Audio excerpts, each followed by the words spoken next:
की आजादी देता है, हमें बोलने की आजादी देता है, हमारे अधिकार, हमारे हक की लड़ाई लड़ने का अधिकार देता है, उसे यह प्रीति तिवारी जी बंद करवाएंगी, ऐसे अधिकारी बंद करवाएंगे। ये कह रही हमारा मूड खराब हो गया। हम मूड खराब होने का जिम्मा नहीं लेते, हम अपना काम करवाने आए हैं। आप पढ़ लिख कर अपनी मर्जी से अधिकारी बनी है, सुनने के लिए, जनता को झेलने के लिए, सेवा करने के लिए अधिकारी बनी है। आप अपने कार्यालय से जनता को दुर्व्यवहार करके कार्यालय से बाहर नहीं निकाल सकती है। यह अधिकार आपको नहीं है कि आप बोले हमको और आपके साथ खड़े 4 लोग और बोले कि आप भागिए यहाँ से, निकलिए कार्यालय से। अरे आपको पता नहीं है कि पत्रकार क्या होता है? आपने मामूली समझ लिया है। अरे आपको शर्म नहीं आती कि पत्रकार खड़ा होकर बोल रहे हैं मैम मुझे न्याय चाहिए, मैं एक पत्रकार हूँ। आपने क्या कर्तव्य निभाया? आप योगी जी को नहीं जानती, सरकार आदेश नहीं सुनती है कि पत्रकार जब किसी भी अधिकारी के पास जाए, कार्यालय जाए, प्रशासन के पास जाए, तो वो इज्जत दे, पत्रकार को मान सम्मान के साथ बिठाए और उसे पूरा ब्यौरा दे जिस बारे में जानकारी चाहिए पत्रकार को। आप सुनती नहीं है, आप मेरी आजादी छीनेंगी, आप मेरे बोलने की आजादी छीनेंगी। मैं ऐसा नहीं होने दूंगी। प्रीति तिवारी जी, आपने हमारे जमीन पर कब्जा करवाया है और आप ही उस कब्जे को मुक्त करवाएंगी। मैं कुछ नहीं जानती हूँ, मैं सिविल करने जाऊँ, मुझे बोल रहे मेरे कार्यालय से भागे। कहीं सुना है आपने? कितना भी बड़ा सुपीरियर अधिकारी हो, कितना भी बड़ा अधिकारी हो, उसका नर्म लहजा होता है, उसका बात करने का तरीका अलग होता है। ये कहाँ से पढ़ लिख कर आई है? कैसे अधिकारी बन गई कि इनका मूड खराब हो जाता है एक पत्रकार के सवाल करने से? लेकिन मैं यहाँ पत्रकार की हैसियत से नहीं आई थी, मैं एक पीड़ित लड़की की हैसियत से लखनऊ से दौड़ दौड़ के आ रही हूँ कि मैं पीड़ित हूँ मैम, मुझे न्याय चाहिए। आपके गलत आदेश की वजह से मेरे घर पर कब्जा किया गया, आपने गलत कब्जा कर लिया, प्रशासन ने आपको गुमराह किया।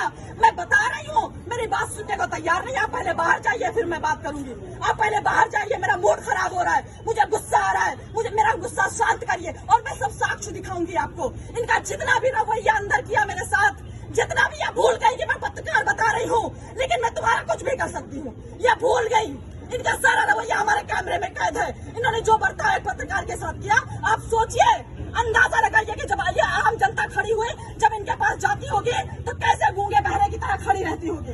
इनके आदेश के लिए एक शब्द सुनने के लिए कितना बेचैन रहती होगी कि मैम कुछ तो हमारे हक में फैसला सुना दे, कुछ तो हमारे हक में बोल दे, कुछ तो मेरे साथ न्याय कर दे। इस उम्मीद से जनता यहाँ पर खड़ी रहती है। और इन्होंने अभी कार्यालय का गेट बंद कर दिया और जब मैं परेशान हो गई, मुझे कार्यालय से बाहर निकाला गया, मुझे धक्का मारा गया, मेरे साथ दुर्व्यवहार किया गया, तब मैंने रिपोर्टिंग शुरू की, तब मैंने अपना कर्तव्य निभाया कि आज नहीं तो कभी नहीं। क्योंकि मैं यहाँ 2-2.5 महीने से चक्कर काट रही हूँ। मेरी बुजुर्ग माँ 2-2.5 महीने से आ रही कि मैम आपकी गलती की वजह से अभी तक कोई हमारे घर में घुस नहीं पाया। एसडीएम के गलत आदेश की वजह से हमारे घर पे लोगों ने कब्जा कर लिया, प्रशासन को भेजकर इन्होंने कब्जा करवा दिया। प्रशासन गलत रिपोर्ट लगा रहा है। जांच होनी चाहिए, निष्पक्ष जांच होनी चाहिए। हम बेईमान लोग नहीं है, गरीब आम जनता बेईमान नहीं होती है, अधिकारियों की तरह गलत फैसले नहीं लेती है, किसी का किसी पर कब्जा नहीं करवाती है। ये जो यहाँ पर आम जनता खड़ी है, ये बेईमान नहीं है, अपना खून पसीना बहाकर यहाँ पर लोग खड़े हुए हैं उम्मीद में कि हमें न्याय मिलेगा। एसडीएम के पास जाएंगे, लोग उम्मीद में रहते कि एसडीएम साहिबा के पास जाएंगे, हम सुनाएंगे अपनी कहानी। महिला है, महिला के साथ न्याय होना चाहिए। प्रीति तिवारी जी से कि मैं रोने लगी। मैंने बोला मैम आप भी एक महिला है, आप भी अधिकारी है, मैं भी एक सीनियर पत्रकार हूँ, मैं लखनऊ में पत्रकार पढ़ाई की है, मैं आपके मूड की जिम्मेदार नहीं हूँ।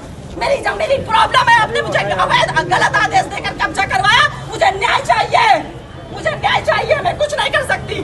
आपके जो गुंडागर्दी, जो थाने में गुंडागर्दी हो रही है, उसको रोकना है मुझे। मैं किस आधार पर यह प्रशासन काम कर रहा है, कैसे काम कर रहा है?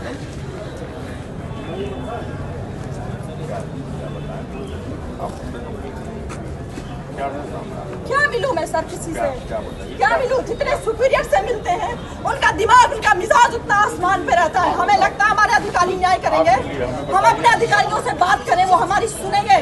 अधिकारियों के पास जाते हैं तो उनको लगता है कि सरकार ने सारे अधिकार उनको दे दिए हैं, अब वो जनता के साथ कितनी भी बदसलूकी कर सकते हैं, कुछ भी कर सकते हैं के साथ। ये काम है अधिकारियों का, ये नहीं काम है। ठीक है, हम आपका अधिकारी हो, कितने बड़े अधिकारी हो, इज्जत करते हैं, लेकिन जनता आपसे सवाल न करे, आपके सामने बिचारी बन के खड़ी रहे। आपसे सवाल जवाब करने का अधिकार जनता का नहीं है, अपनी बात नहीं कह सकती सही से और आप सुन भी नहीं सकती। बोल रहे मेरा मूड खराब हो रहा है। अरे भाई पढ़ाई किस बात की किया था, इतना मूड कमजोर है तो? एसडीएम कैसे बनी जब आपका इतना मूड कमजोर है तो? जनता तो आपको बचाएगी, आप जनता की सेवा करने के लिए नियुक्त हुई है, तो किस तरह से आपका मूड खराब हो जाए?